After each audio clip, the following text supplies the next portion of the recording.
Cela fait bientôt 2 mois que le petit Émile a disparu, dans les Alpes de Haute-Provence. Colomban et Marie, ses parents, se sont récemment exprimés sur cette tragique disparition. Un entretien décrypté par le journaliste qu'il a lui-même réalisé. Récemment, les parents du petit Émile, enfant de 2 ans qui a disparu dans le hameau du Haut-Vernay, Alpes de Haute-Provence, le 8 juillet dernier, se sont exprimés sur la brutale disparition de leur fils lors d'une interview réalisée par Famille Chrétienne. On ne peut s'empêcher d'espérer, a expliqué le père, Colomban, tandis que la mère, Marie, souligne leur instabilité émotionnelle. Parfois, nous sommes submergés par le chagrin et l'angoisse.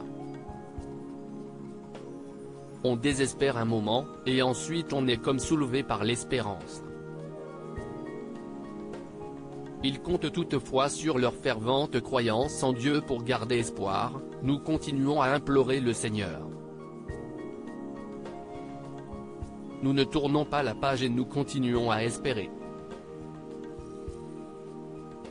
Un entretien poignant, décrypté par celui qui l'a lui-même réalisé, à savoir Samuel Pruvot.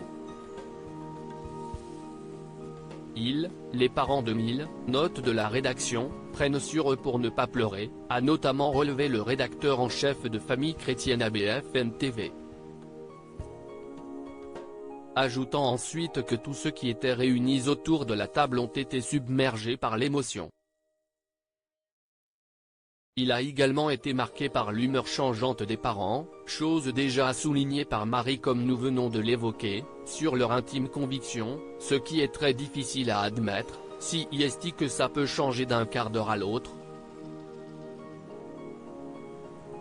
Il y a les tripes de la maman du papa qui se disent on peut pas se résoudre à croire qu'il est totalement disparu.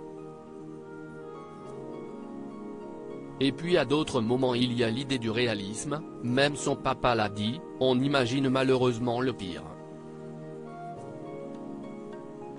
Samuel Pruvot explique également que les parents d'Émile ont le cœur brisé à chaque fois qu'ils voient les cabanes du petit garçon dans lesquelles il s'amusait.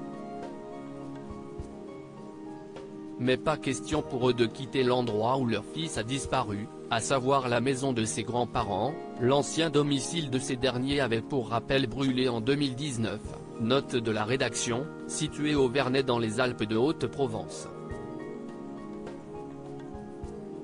Pour rappel, ses parents vivaient à la Bouilladis avant la disparition de leur fils.